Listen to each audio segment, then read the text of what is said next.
A key component of the modern world economy, the chemical industry delivers products and innovations to enhance everyday life.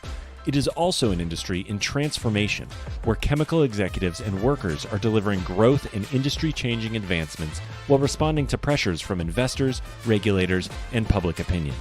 Discover how leading companies are approaching these challenges here on The Chemical Show. Join Victoria Meyer, president of Progressio Global and host of The Chemical Show, as she speaks with executives across the industry and learns how they are leading their companies to grow, transform, and push industry boundaries on all frontiers. Here's your host, Victoria Meyer. Hi, I'm Victoria Meyer. Welcome back to another episode of The Chemical Show. This week's episode is being published just prior to International Women's Day, and this week's guest is just perfect. Today, I'm speaking with Dr. Lauran Star. She is known for transforming leadership and organizational culture by pushing the edge of the status quo to achieve greater employee engagement, culture, inclusion, and diversity. As the first inclusion and diversity psychologist in the U.S., Dr. Star's focus is evidence-based inclusion, diversity, and equality. And as you know, across the chemical industry, we love data and evidence. So this is great. With 20 plus years as an executive leader, Lauran is raising the ID&E bar while driving measurable change within organizations through data-driven strategies. There's that data word again. Her own affinities go beyond being a woman. She is a veteran of the U.S. Armed Forces, having served in Desert Storm, has a learning disability, and was raised in a multicultural family. Prior to her corporate life, she performed on and off Broadway. So we're in for a real treat. Lauran, welcome to The Chemical Show. Oh my God, Victoria, thank you so much for having me. I'm so excited to be here because you're my people. You're my people. You're my people. Right? So I'm just really glad to have you here. Let's just start. What is your origin story and what got you really interested in DE&I and specifically inclusion? Yeah, sitting back and looking at all that I have done, it really goes back to my time in the military. When I was in the Army, the military has what I like to refer to as forced inclusion. In other words, you don't get to pick your battle buddy. They give you your battle buddy. And this is the person you have to rely on to keep you safe. Yeah. Okay. So there's but I don't get to go, wait a minute, I want someone else. We're sorry, Lauran, that's who you've got, fix the problem. Recognize the strengths this person has, let them see the strengths that you have, and then recognize where you can help. And that, right, I didn't realize this was going on. This is just this is the military. It's forced unconscious inclusion. I really thrived in that space. I felt I was heard. I was always heard, right? Always listened to. I did a ton of push-ups, though. I did a ton of push-ups. I was always being dropped. And I will say I was one of the first women in combat without getting combat pay. Oh, that's interesting. Isn't that interesting? Because, we gotta remember, right? We're going back to the 1990s, and women weren't allowed in combat, but yet I was a trauma medic. So throw me on a helicopter and send me in to go get someone that needs help. And yes, I'm carrying, we've got gunners and, I'm carrying my own M16. And if we have to fire back, we fire back. But, and I remember when they said to me, so we're going to send you over. However, you're not getting combat pay, but we're going to send you into combat areas. And my response to that was, okay. I was getting paid. Right? They clothe me, they feed me, they house me, I'm getting paid, whatever. There wasn't this thought of, whoa, wait a minute, women's rights, equity, equality. It just wasn't there. It was, I'm just going to go do my job and whatever, it'll work itself out. Yeah. Did that for 10 years, not all full time, because then I went reserves and inactive ready reserves. But when I went into the workplace, it was very different. Yeah. Jumping into the workplace, and I jumped into the workplace in really 96, 97. It was we were just starting to talk about the D word, diversity. Like affirmative action had run its semi-course. although it was still now being used more collegially than workplace. Yeah. But we were now looking at, and I'm from the Northeast, right? We're looking at diversity hiring. Let's hire diversity. Let's hire diversity. Now I still have this inclusive lens, right? Like Yes. it's part of my foundation. Without having the word inclusion, my lens was inclusive.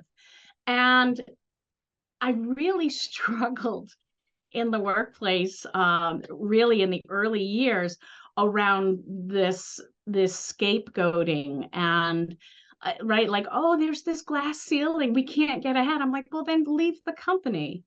Yeah. And you either shatter that glass ceiling or you leave the company, because it's going to cost the company more money to replace you. I don't think that's rocket science, but apparently it is, because Well, a lot of women were like, oh, I'd never get another job. I'm like, yeah, you would. Like, what are you talking about?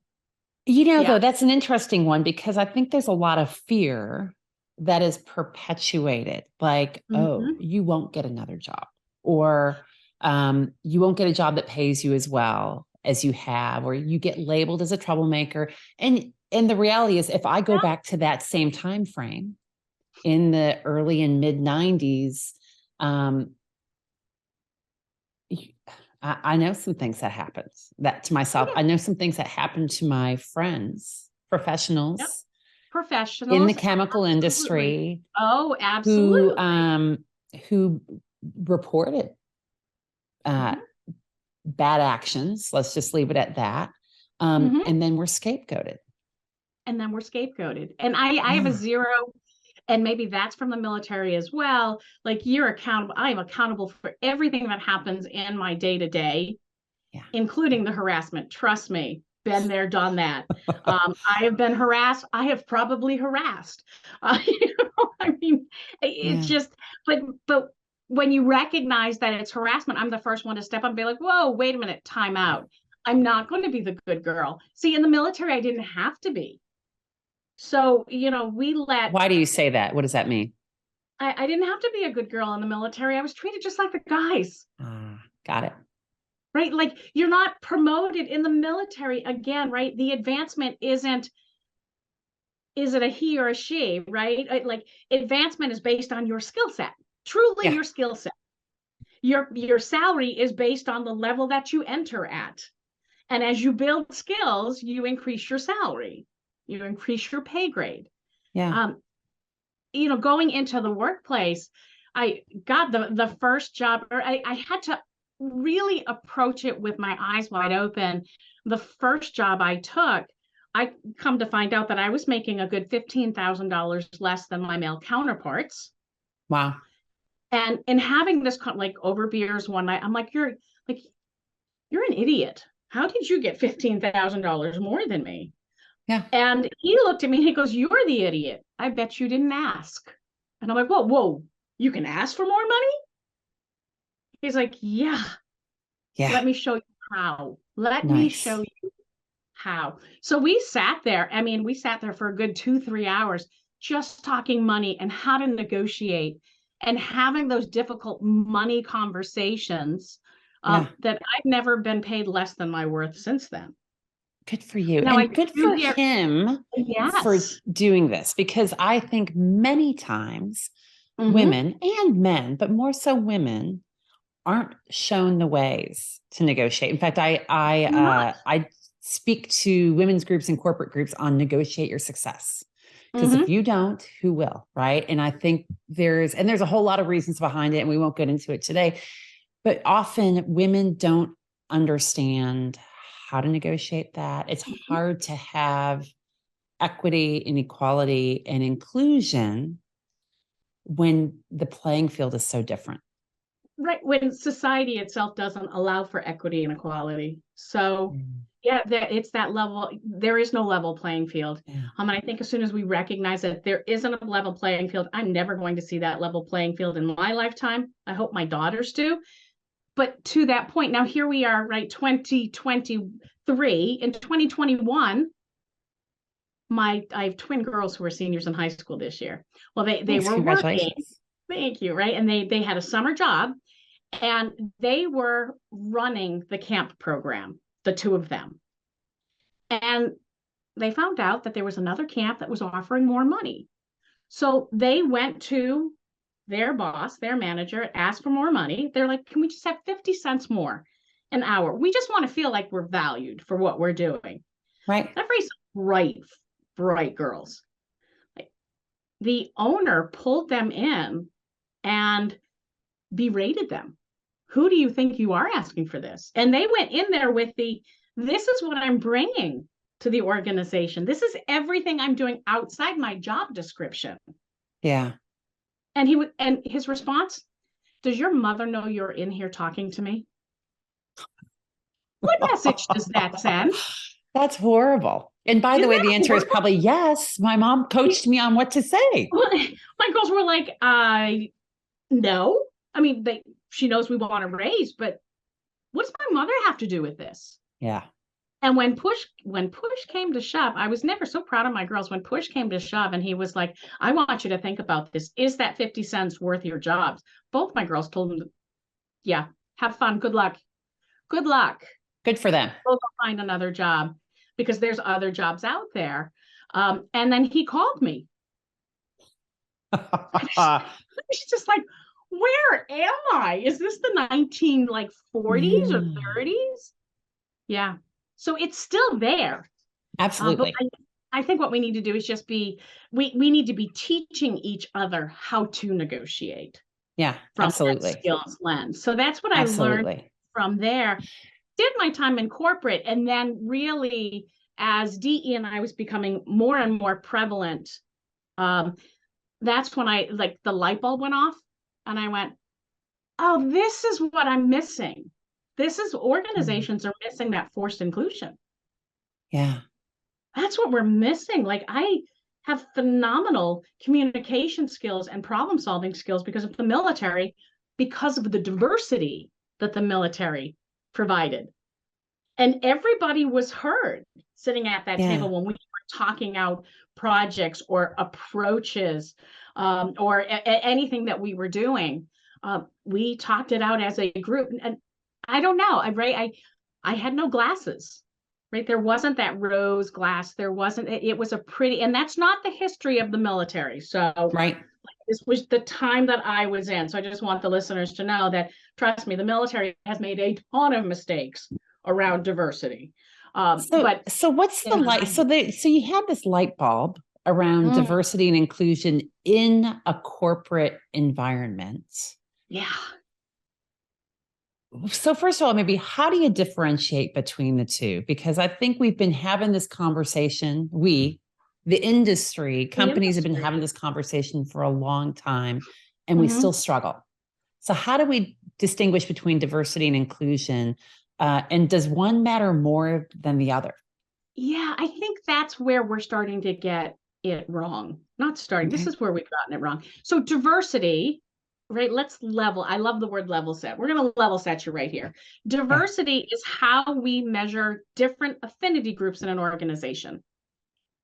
That's it. So metrics. It's a number. Yeah, we like numbers.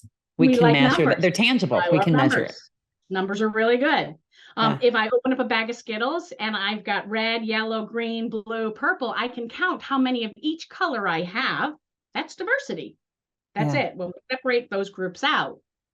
Okay. Inclusion is when we take all those Skittles, dump them back in the bag, shake the bag up, and eat a yellow, a green, and an orange together. You get a whole new flavor in your mouth. I use Skittles instead of M&Ms because the orange is lemon, the green is lime, and the yellow is lemon, the green is lime, and the orange is orange. Yeah. You get a whole new flavor. That's inclusion. When your employees can come into the workplace and share their ideas and be heard and listened to. When employees feel they're valued and they're able to contribute to the organization's goals, that's inclusion. That's inclusion. Now, I think where we went wrong, Victoria, right now, let's get back to the data. Yeah. Where we went wrong is we've been selling organizations. I use the word we in the royal sense. We've been selling all of the benefits of diversity are actually benefits of inclusion. They're not benefits of diversity. Okay, Right? so say more about that. So, Yeah, because I think because we all look at the benefit case, right? So, we all look at the business case. Show me the business case. yeah. So what's the business case? What's case. the business case for inclusion, and why is it not the business case for diversity? Right. So in all of the studies where the business cases argued for inclusion, for diversity, in all of the studies where the business cases argued for diversity, there was one inclusion exclusion criteria. All companies that were looked at had to have an inclusive organizational culture. Okay. Okay, and how do you What identify that? Right. And they would go through that employees felt like they belonged, employees felt that they were valued, employees felt they had a shared voice, a voice at the table, part of the decision-making process. All of these studies. And in my PhD, in my dissertation, trust me, I've read more than I care to ever read on this and evaluating surveys and studies. There was not one study that looked at diversity as a standalone. So they didn't go, wait a minute, let's look at diversity in an organization without inclusion. There's not one study that looks at that. Yeah. So what they were measuring actually are outcomes of inclusion, because then when we look at inclusion, we see the exact same results without diversity. I'm going to say that again. When we look at studies that focus in on inclusion, their data results are the same as if they were focusing in on diversity. The outcomes are the same. So what you were measuring truly was inclusion. Got it. So the benefit of the business case for diversity is that you'll have different perspectives, right? Different thought processes. That's the benefit of diversity. That is the only benefit of diversity. When you have inclusion, now all those, that diversity benefit now thrives in the organization because that different perspective changes problem solving and selling to different clients and increased productivity, increased job satisfaction. That's all part of being inclusive. Yeah. So how do we identify inclusive companies or inclusive cultures? Because it feels hard to measure, right? I can measure diversity because you're a different gender, your skin color is different, you're different ethnicity, et cetera. Those are very identifiable things for me to measure. How do companies measure inclusion and know if they're doing it right or not? Yeah.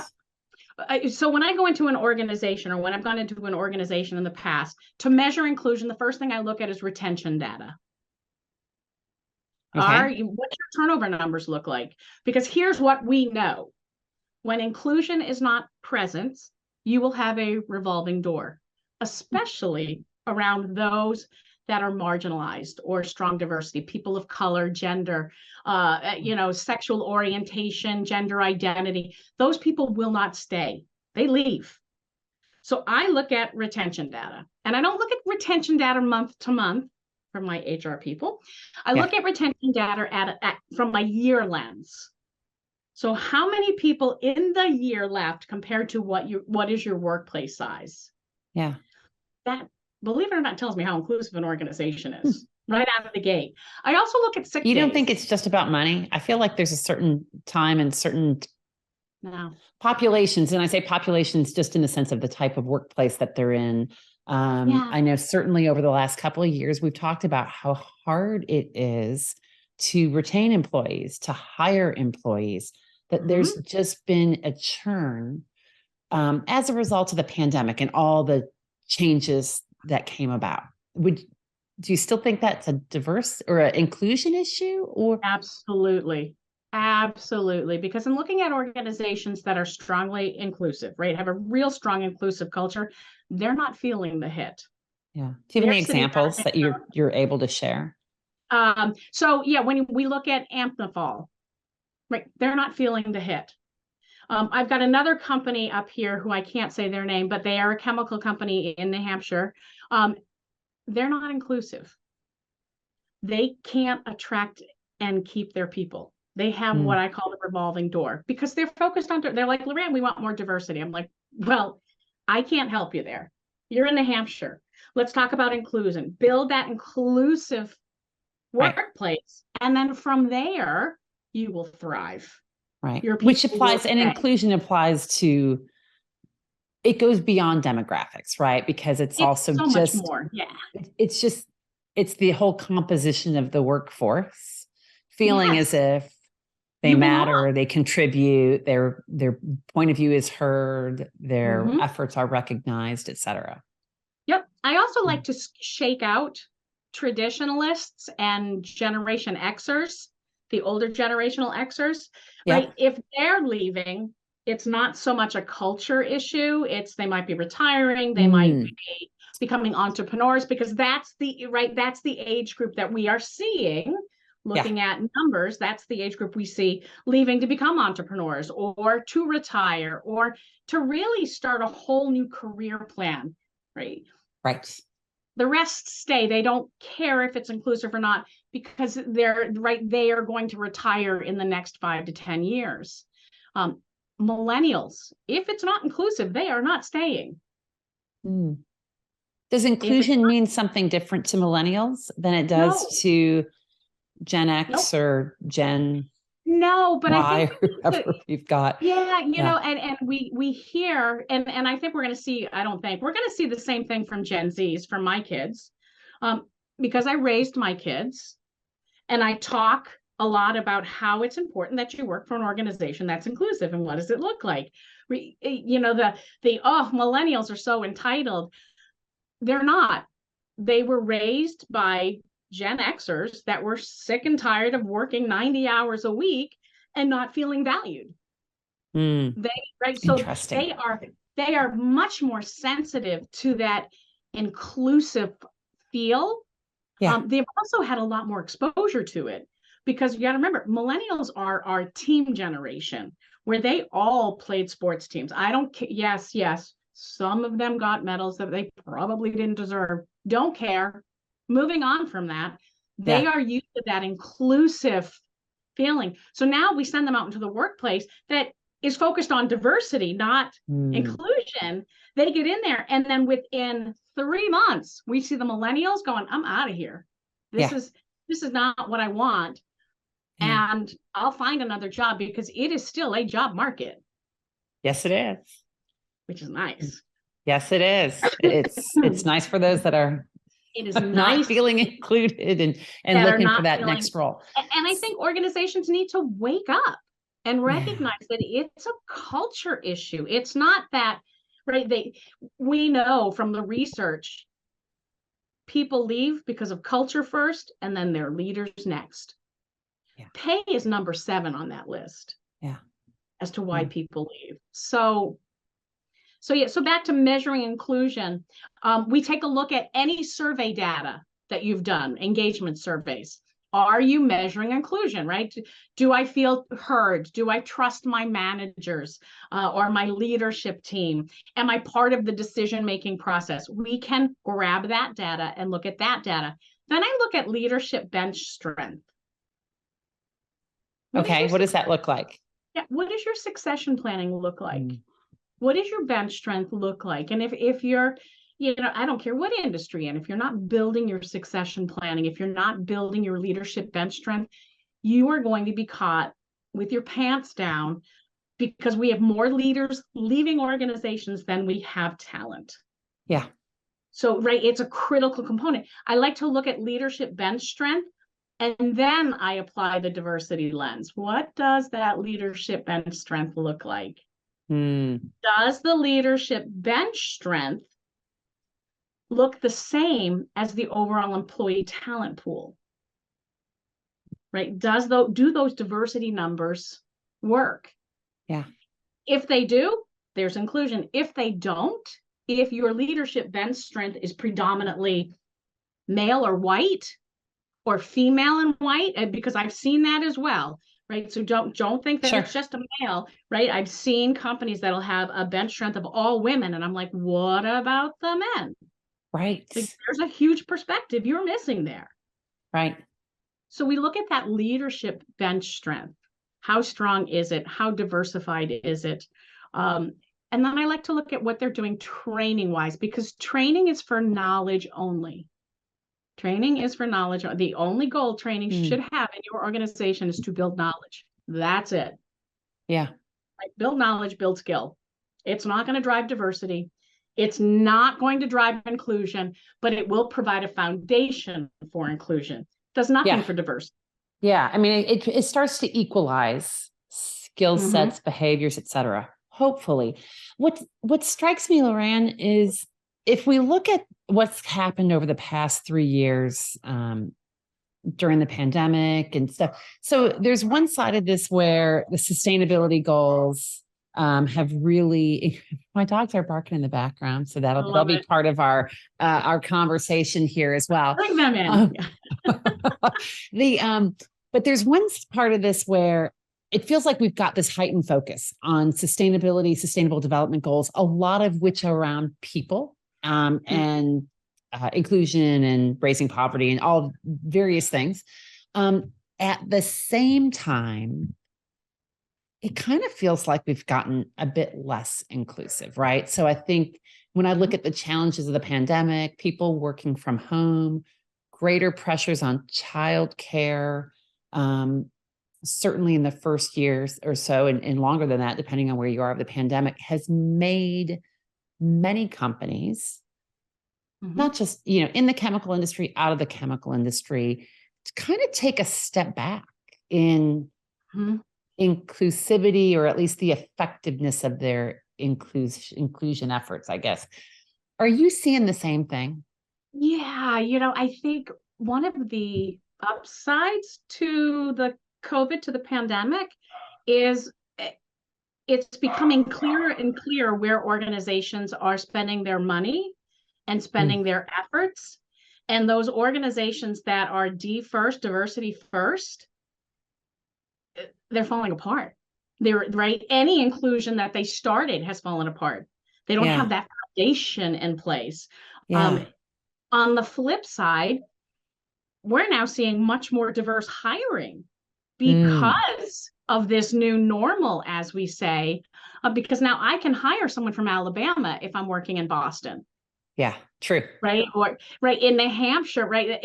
Those virtual or those remote positions, if you can do it, are a great way to increase diversity, but you have to have the foundation and inclusion, right? You have to, right? Again, we have to, and I don't think organizations are really getting that. You have to spend the time and the money to train your leaders, your managers, what inclusion looks like on a Zoom call. Yeah. It's very different. Yeah, I was going to bring that up. I mean, I think, because I also think remote working, and a lot of companies are coming back into the office, but many are not in the office full time. You're in the office 2 or 3 days a week, and working at home or working remotely, right? And I think across the industry, we've often worked remotely when you're traveling, or you're in just a different location, or you're visiting customers, or whatever it is that you're doing. It's hard to be inclusive when you're used to just swiveling your chair around or walking around the corner to somebody else's desk, and now you can't. Well, I'm gonna challenge you on that, Victoria, right? Bring it on. It's not that it's hard to be inclusive. Like, walking around I get more work done at home. I am so much more productive remote than I am face to face. I'm quite the chatty one, right? I just walk around the office and shoot. I would have never guessed that. I know you never would have guessed that, right? But there are ways that you can, right? First off, look at my office. What does it tell you about me? Yeah.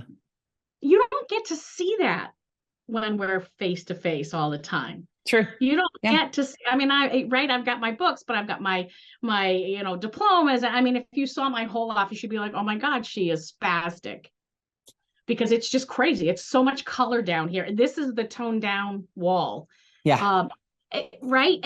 Me too, actually. There's a lot more right? color in There's my a office than lot this, but more yeah, of it. absolutely. So first off, now we're getting a glance at your home life, and you've got a dog.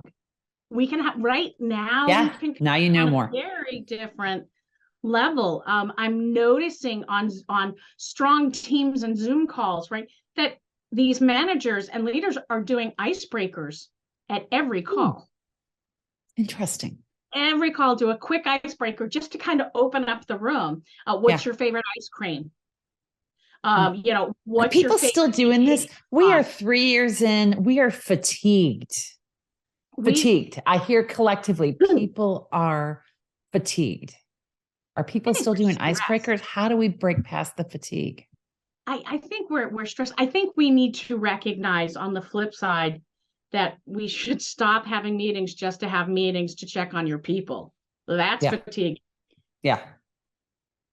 If I get off of a meeting and I'm like, I'll never get those 2 hours back, that's my comment to the leader. I'm never getting these 2 hours back. Please take me off this list.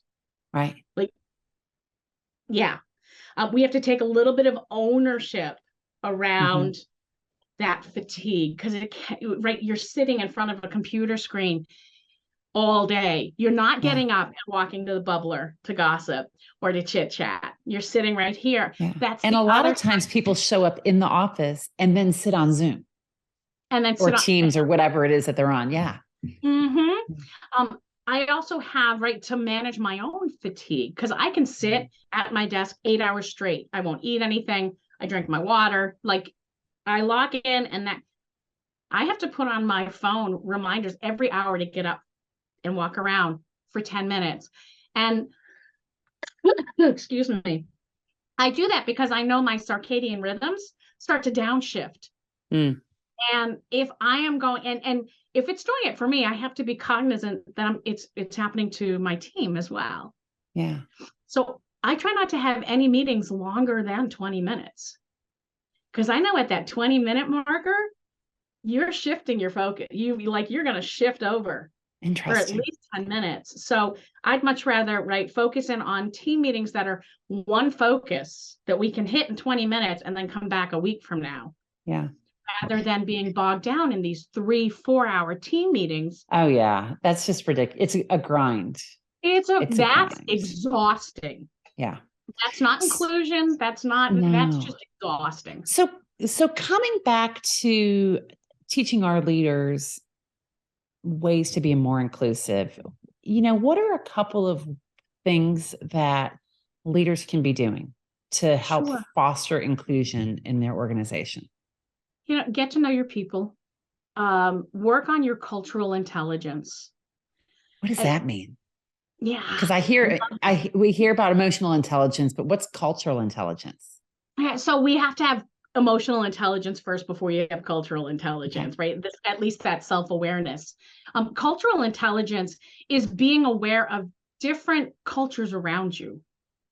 I like to think of cultural intelligence as looking at the world without the rose-colored glasses on and having that wonder of a 5-year-old. When my son was 5, our neighbors down the store, the people that live down the street from us, they're Hindu, and right, and they've got the Buddha, and they've got and they would celebrate in October their high holidays. And my son was like, "Mom, I want to go to that. They do fireworks." So I just picked up the phone. I'm like, "Hey, my son wants to come down." "Oh, come on down. Come on. The more, the merrier." And that, like, Rafi can tell you everything about the Hindu religion and the culture of those that follow it, because right now he's in college. He still has that wonder of a 5-year-old where he's like, "Oh my God, these cultures are really unique and different." How do you do that respectfully in the workplace? Because again, at work, we do kind of we have boundaries. Our boundaries are different at work than at home. As a leader, leaders need to be very mindful of boundaries, because you can go too far. Yeah. So how do you do that mindfully? So mindfully, I highly encourage that you take a cultural intelligence course. Right. And that will teach you the knowledge and the social norms of different cultures and understanding those social norms so that you don't make a fool of yourself. Yeah. You understand what that scarf is called. You don't touch another person's braids. You don't, right? You start understanding those normatives that each individual has coming into the workplace, and then keep building upon that. There is a need for vulnerability from our leaders right now. I think our leaders really hide that right now. They don't want to appear that they're wrong, or that they don't know everything. And I'm sorry, you don't. And Yeah. it's okay to ask. I mean, heck, I have my PhD in DE&I, and I'm still asking all the time because I don't know everything. And I Yeah. never will know everything, which is a good thing, right? That means I can keep growing. So our leaders need to build those relationships with their teams where they can be vulnerable, where they can not only be vulnerable, but open up the dialogue within their team to have social norms conversations. Mm. There's nothing wrong with that, provided that you're not using racist terms and you're Right. using workplace language. There's nothing wrong with that. In fact, I highly encourage it. Yeah. Whether you're virtual or not, where if you're face to face, food is food. I always feel that food and wine is the right. That's the binder Yes. to humanity. Yeah. So yes, if you have a very diverse team, thrive in that. Like, that is so awesome. Yeah. Let each person shine. Let each person shine. Although I will share, right? I'm Irish. I am not doing a cabbage and corned beef day. Just not doing it. Don't like it. I'm not ever going to bring that into the office to share. No. Right? Yeah. But yeah, like instead, have each person shine, share who they are. Yeah. Yes, and you do, as you said, there's boundaries. So you have to set those boundaries up for your team, right? That's the reminder of, we don't want to overshare. Right. We want to share what's appropriate in the workplace. Yeah. Yeah. Interesting. So, yeah. That's helpful. So let's focus in a little bit, because one of the things you talk really sparked this with me. If we look at the chemical industry, it's an old industry. It's industrial. It is STEM focused. Because of its history, it can be hard to recruit people, and in particular, women and minorities into the industry, which makes it hard to be diverse, which is our measurement, which also affects inclusion. What are the opportunities to change that? One, does this make it harder, given that we're very STEM focused? And how do we create inclusion more effectively in the industry and bringing more diversity into the industry? What do you observe what you see and what your clients see? Yeah, in the chemical industry, which is really fascinating, and I will say the majority of chemical companies I've worked with, they get it, right? I like to think of my chemical community as my critical thinkers. Like, they get it. I don't have to explain things 20 times. They get it the first time, and we can move on. Love you guys. So when we talk about increasing that diversity, inclusion is the way to increase that diversity. Yeah. Build that inclusive organizational culture where everyone, when I get a call that we want you to come in and increase diversity in a chemical company, my first question is, how do you know you don't have diversity in your company? Right. Well, what do you mean by that? Well, if only 23% of graduates are female in chemical engineering, how many women do you have working for you? Because you can't have 23%. That means, right? Like, then let's look at the numbers. I agree. right? Yeah. Oh, You can't well, change the demographics. Back to your earlier point, yeah. the demographics match the demographic out that need to match the demographics along across the organization. And that number is lower for people of color graduating. Right. So I think we need to step back and go, well, wait a minute. How many disabilities, how many veterans, how many, right? Let's look at the whole spectrum of diversity. And I also want you to recognize that as humans, we are 99.9% similar in the DNA code. That leaves 0.01%. That's our specialization, right? That's our uniqueness. And I am diverse from you, Victoria. We have different eye color. Yeah. We live in different areas. We had different childhoods, right? So we already have some of that diversity. When you build that inclusive organizational culture, when everyone is feeling heard, then you bring up, how do we recruit? How do we drive attracting more diversity? And here's why we want it, right? The problem solving, understanding our customer base. Yeah. Okay. How are we going to get that? Well, this is where I go, you utilize your ESG, your environment, social, and governance. Are you doing anything at the local university to attract women into STEM or minorities into STEM? Are you doing, like, I always come back and say, well, what are you doing to increase enrollment in your local university? Right. Well, we're not doing anything. Well, then you're part of the problem. Because I can't, we just can't manufacture diversity if we're not showing the way. I have one organization here up in New Hampshire that actually created, excuse me, a STEM program for all in high school, but it was really geared, and the language was geared towards women of color. Women of color, low socioeconomics. Yeah. So, and I say that in that, like, my daughter's going, we talked about this, my daughter, one of them is going into chemical engineering, and she's going chemical engineering tissue. So it's really cool. It's no longer, your industry's changing. It's no longer just chemicals, like that's awesome. Chemicals. She would not have gone into this program. No, because we're in a solid school district where she's getting all the IB and AP and all. Yeah, they looked at a socioeconomic area that had a lot of diversity in their student population, especially girls, created a STEM light bulb program, right? They'd meet after school. They met with all kinds of chemical engineers. They met with a few other engineers as well. Mechanical came in, civics came in, civil engineers came in, mechatronics came in, and the robotics. And then if you were part of the program, here was the dangle, right? If you completed the program, they gave you $1,000 towards college.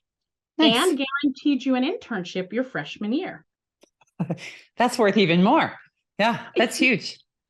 Right? Like, I step back and I'm like, holy crap. These girls are all going to, right? They had 20 graduate last year. Nice. They're all going to STEM colleges. And they're all going to come back next year, their freshman summer, and do an internship with this company. They're not going to pay. It's not a paid internship their freshman year. There's your $20,000. There's your money. Yeah. I'm like, wow, you guys banked that well. And now we have loyalty, because one thing we know about diverse candidates, tend to be a lot more loyal. If the organization's inclusive, why would I ever want to wreck that boat? Because I've been kicked in the head enough in society. Yeah. So, so when I talk to this company, they're like, we don't have the numbers we want right now, but in 5 years, we are going to be leading. I'm like, yeah, you will be. And I think what's interesting about that is it is a long game. It's a long game. You don't automatically, to your point, it's hard to get 50% women in leadership at a chemical company when, heck, you're not hiring in 50% women. There's not 50% women coming out of STEM degrees, et cetera.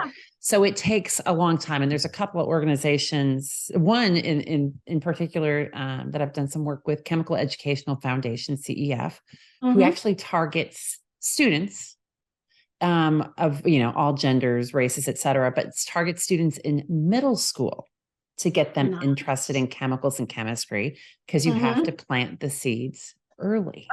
Yeah.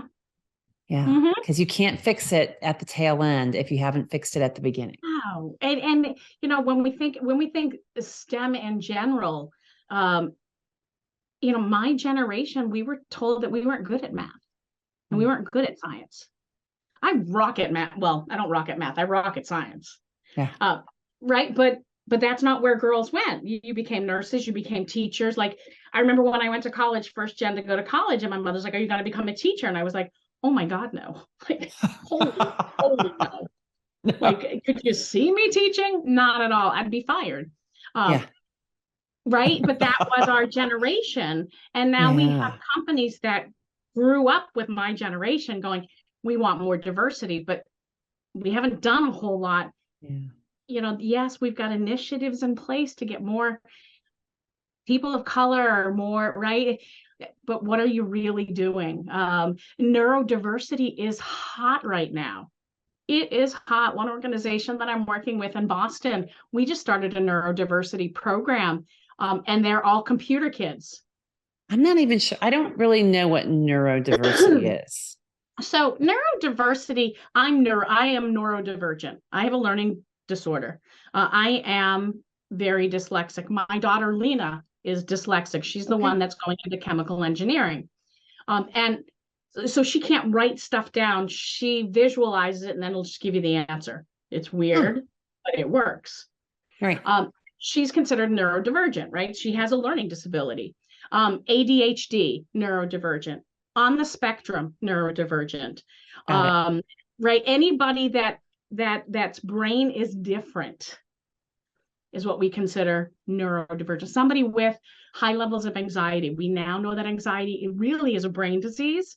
That's neurodivergent. So we need to be looking at, where can these individuals go work? And we are starting to see, at least, at the colleges up here, we're starting to see in STEM neurodivergent classes that are targeting these students that are on the spectrum. Because when you have a student that's on the spectrum, what data has shown us is they tend to be very specific towards math. Yes. And chemistry. Yes. And we're now creating engineers because the universities are teaching neurodivergently. Yeah. And then we need to have companies that and are then prepared to support individuals. Yes, but that's that's that inclusive lens. I work with managers that, I spend a great deal of time training them and the workplace to understand that, well, Scott may not want to talk to any of you. And Scott is just going to be plugged into the computer and have his headset on. And here's how you get Scott's attention. And you have to recognize it's not personal. Right? Scott's got to give you an answer and then go back to work. And there's nothing you can, that's just how his brain works. Yeah. But if you have a problem, give it to Scott, because Scott will find the answer. Yeah. Very quickly. Yeah. And then reward Scott. Scott, you did such a great job. He may not show it, but everybody wants to feel like they belong. Yeah, absolutely. And what this tells me, this conversation, as well as just our definitions of diversity, our recognized definitions of diversity, are expanding. Our types of inclusion are expanding. The importance is there. The importance is far more recognized now, maybe, than it used to be. But it's a continuous evolution. It's a continuous evolution. And if we want to see change happen in the chemical industry, we have to be part of that change. Yeah. We have to be sponsoring individuals that aren't typical. that are atypical or right or that are different than us. We have to go out of our way to create programs that are going to entice different thinkers. Because in the 80s and 90s, we were fine with this linear thinking, but we are now in a globalized business frame. And the problems that you're solving here in the United States, those solutions won't work anywhere else but the United States. Yeah. Right? We need to be thinking bigger. And we need to be expanding our own industry. Like I said, right, my daughter's going into tissue design. And that's under the chemical engineering umbrella. Fascinating. She's going to be creating organs from a 3D printer based on chemistry. I mean, it's wild. We couldn't even imagine that. We couldn't even imagine that. And here she's like, oh my gosh, this is what I absolutely love. And right, she just gets it. And we need to recognize that it's changing. The world is changing. We have to, as an industry, change with it, or it will get replaced. And then where will you be? Well, and presumably, and I say presumably but I think the data would show, if we come back to the data will show that ultimately the companies that create the most long-term value will be the most inclusive.